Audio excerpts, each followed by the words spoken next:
So please welcome to the stage Dan Edwards to share his story. All right, listen up. There are two things about me that you must know right now, okay? First thing is this. Yes, I am the best looking thing on four wheels next to a Ferrari.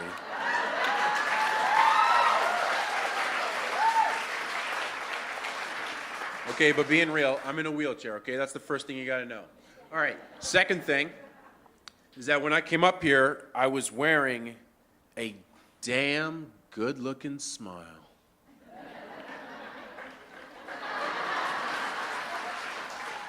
Now, I don't wear the smile because I'm in the chair, okay? I wear the smile because I have an opportunity to wear the smile, okay? Now, let me take you back to 2006, okay? iPods have hit the scenes. These things are everywhere now, okay? Phone numbers have just gone from 7 digits to 10. Do you remember that? That was a crisis, okay? Electricity had been invented, all that good stuff, okay? I was gearing up for my final year at high school as a student athlete, and I was big into sports, okay? Big into sports. Basketball, football, track, you name it, right? But my last year, I really focused and narrowed it down to football because I fell in love with the game, right? And I was working really, really hard, okay? And I just had my 18th birthday, and I think this part goes without saying, but like I was looking really good, you know? It's like, I know some of you ladies are probably thinking like, if that cat looks that good on four wheels, imagine what he looks like on 2 feet. I know. Wasn't even fair, okay? Wasn't even fair. But I was feeling good, okay? And everything in my life was going my way, okay? Do you ever have that? Just things in life are going your way? And then in one moment, all of that was taken away from me. One night, I was wrestling with a buddy of mine, and he picked me up, and I landed on my head, and I broke my neck at the C5, C6 level, and immediately I couldn't feel anything from the waist down. And eventually, I couldn't feel anything from the neck down. It was bar none the scariest moment of my life.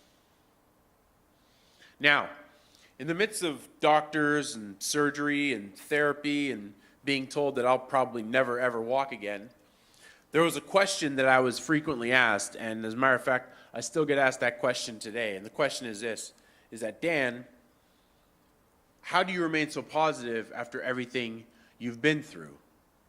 And I never really had an answer for the question until one day I met a man, and his story reminded me of everything that makes me who I am today. Now, it was 3 years after my accident.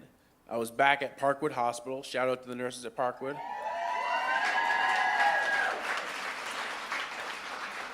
I was at Parkwood, and I met this guy, and he tells me, he was in a wheelchair, and he tells me that he's about 63 years old or something, and he was driving down one of them like back roads, and his car was leaking fumes from the inside, and he basically just passed out at the wheel and woke up in the hospital. And he tells me that he's one of 3 kids in his family. Both his brother and sister had passed away. Is this thing dropping? Are we losing this thing? No, we're good. Both his brother and sister had passed away. His parents had also, they're gone as well. And I asked him, so what about kids? You got any kids? He's like, yeah, I got 2 sets of twins. And I was like, oh, that's cool, because I'm a twin too. So I asked him, do your kids, do they come see you at the hospital? He's like, no, my kids, they don't really like me all that much. They don't come to see me. And then so I asked, so what about friends, right? You got any friends? They come see you ever? He's like, no, my friends, they don't come see me ever. And I was like, wow. I was like, so like, how long has this sort of thing been going on for? And he's like, 7 years.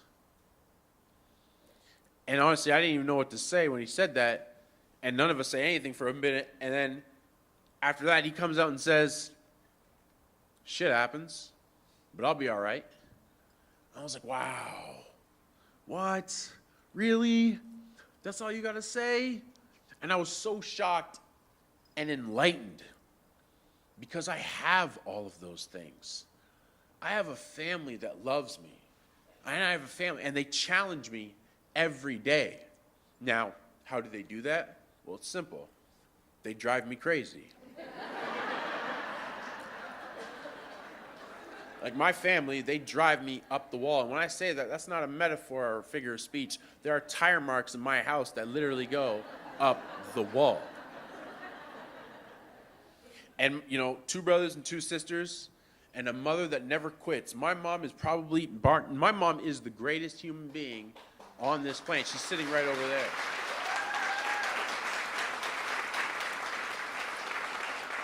My mom's gone to hell and back for me and my family. And you know what? I've got friends too. I've got some pretty awesome friends. As a matter of fact, after my accident, they sparked a campaign called Do It for Dan, and it went 11 months. And in 11 months, it raised over $150,000 for me and my family. Yeah, they're right over there. And you know what? My friends, they never gave up on me. You know, even when, you know, I didn't want anything to do with them, they always believed in me. And even Zach, my friend that I was wrestling with that night, you know, we remained friends because we knew we needed each other to get through this thing. And the last thing that I have, that I've always had, is my faith. Now, another thing you got to know about me real quick is that I love taking credit and recognition for things. Even if I didn't have anything to do with it, I'll take recognition for things. Like when the price on gas, when that goes down, like that was me. You're welcome. Like for example, like you lowered your cholesterol this morning. That wasn't Cheerios. That was me. You're welcome. See, I like taking credit and recognition, but you know what? I got to give recognition to my God for all the blessings that I have in my life today. Now, every one of us in this room has been through some form of tragedy or loss. But raise your hand if you have any one of those 3 things. Put it to the sky. Raise your hand. Okay. That tells me that you have the utensils, you have the tools, you have the gifts, you have the blessings that you need to get through that long day at work, that long day at school, that practice that seems to never end, that bad fight that you had with your significant other, or whether you're dealing with the loss of a loved one. Dan, you lost the ability to walk and to use these hands the same way they once were. But you still have the power to make a difference. And it starts by realizing and taking every opportunity and understanding that, yeah, shit happens. But you have what it takes to get through it. And don't forget your greatest weapon, that damn good smile.